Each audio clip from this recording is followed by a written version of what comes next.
It's the original Queen Ahmadai Shakur. So we're still here. The court just let out for the day. The jurors have not finished deliberating. They're going to be back at 9 a.m. in the morning. Now, they did have a couple of notes. They sent a letter to the judge. Basically, in the letter, they were asking about, what were they asking? They were asking about the distribution.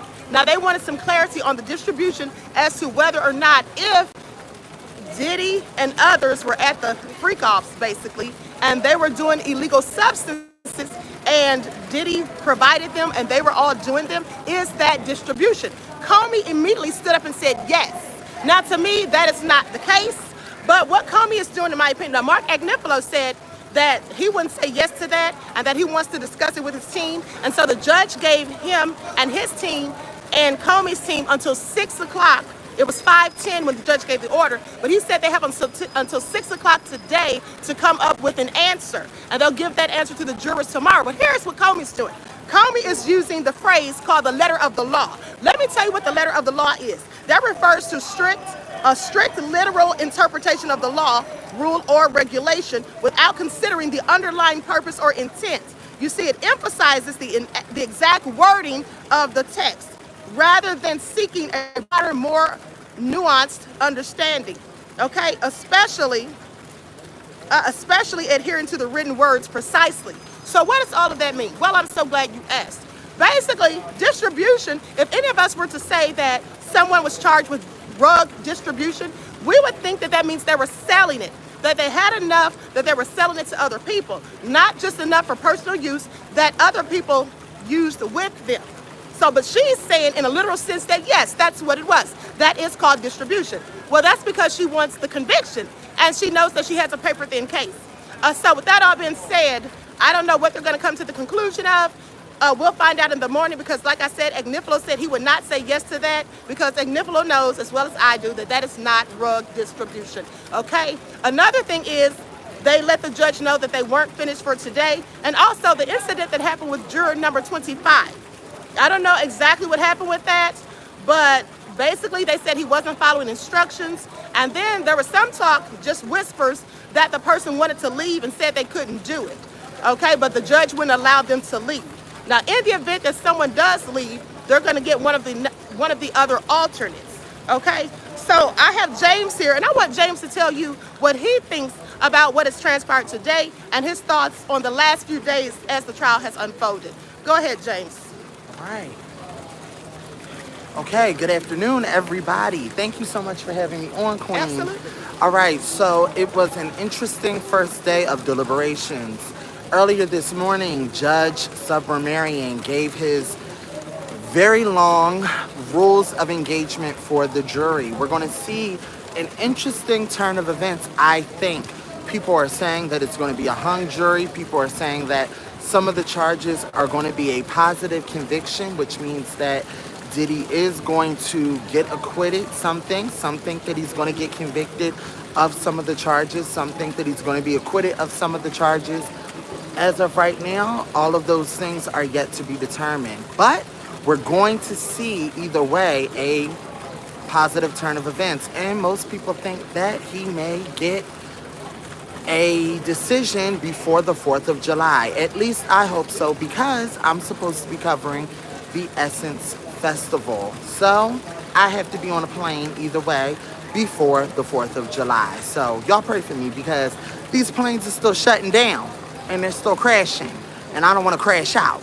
Now, so we either don't way, want you to crash out, but beloved. Now listen. no, we don't want me to crash out. Really quick. And I don't do crack like some of the people trial, because crack is whack and coke is a joke. So that's all I have to really say about No, that's it. not all you have to say. I want to ask you another question. So, Oh, okay. do you think that the last few days, we've seen any racial tension or anything's going on about that? I think that race is a prevalent part of this trial, and I think that it's very interesting that the prosecution is acting as if race is still not an issue. I think that it's very interesting that race has been being ignored and that race by the prosecution. And I think that it's very interesting that we're not discussing race as if race is still not a part of the justice system as a real problem. And I think that the more we ignore it, the more it's going to continue to spring up like a weed that you keep whacking and it keeps coming back up. And until we realize and acknowledge that, we're going to keep having a problem. Until then, people, follow me everywhere on social media and on YouTube as I continue this journey to monetize my own page at James R. Sanders, JamesRSAN, as in nigga, DERS, all one word. Get out of here. See how some people just be doing too much? Do you see how some people be doing so much? Okay, with that all being said, here's the thing. At the end of the day, you guys, listen, as I told you all, my mind has changed immensely since I have gotten here and I've seen things transpiring and unfolding. At the end of the day, I really feel like the prosecution is doing the most. And of course, they're supposed to. They're trying to win. But so is the defense, okay? Everybody's probably doing the most. The bottom line is, when they got that letter today, everybody on Diddy's team looked like they were nervous. They looked concerned. We were like, what is going on? Something isn't right. Why is everybody whispering? And then there was some rumor. Someone came in the court, and I don't know if this is true or not. I haven't had time to investigate it, and nobody said anything about it in court.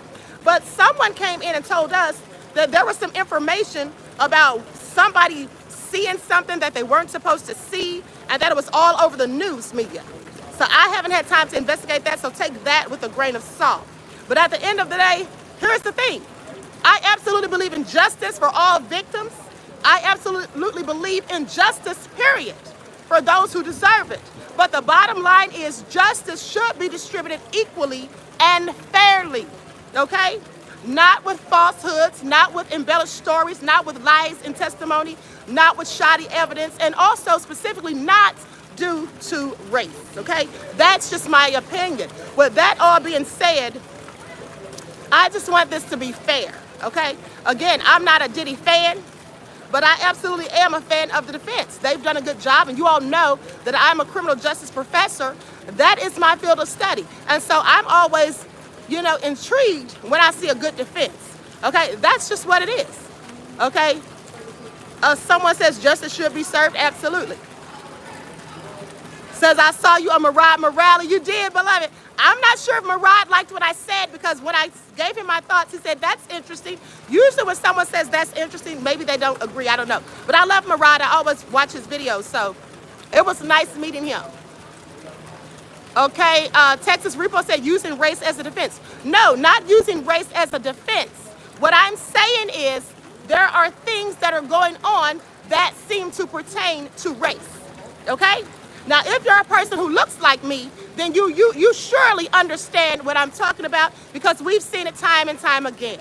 Okay, we've seen it time and time again. And here's the thing. When I came here, before I came here, I was Diddy's going down. Diddy needs to be in prison. Diddy needs to pay. That was my attitude. But when I sit here and I see some of the things that are going on, that really, in my opinion, Smart Dog said stupid race card. Well, hey, at the end of the day, it is what it is. And my thing is, people who look like me, it's not that we play the race card, it's that sometimes that's the only card that we're dealt. And that's just what it is, okay? So, everyone please like and share, subscribe to the channel if you haven't done so already. Okay, with that being said, we're gonna find out tomorrow if they're gonna finish deliberation. I really think they're probably gonna go until Wednesday. To me, it's looking like possibly a hung jury. We do know that at least they've gotten down to the distribution, okay, to that count. So there's just a little bit more to go, I would imagine. And they'll be here bright and early in the morning. Now, the judge is not going to bring them in. They're going to go straight to the deliberation room. They're going to stay there until the day's end or until they come to a decision. The judge says they can take a lunch if they feel like it. They don't have to. But they're only going to come in after they're done for the day. And the judge will further instruct them if need be. Maybe they'll have a verdict by tomorrow, but today wasn't the day. So bottom line is, the feds have not proven their case thus far, in my opinion. Not all of the aspects, okay? So anyway, I love you all to life. Each one teach one. That's how we grow and thrive. Do something productive, constructive, but never destructive. And always remember, beloveds, to keep the Most High first in your lives. Peace.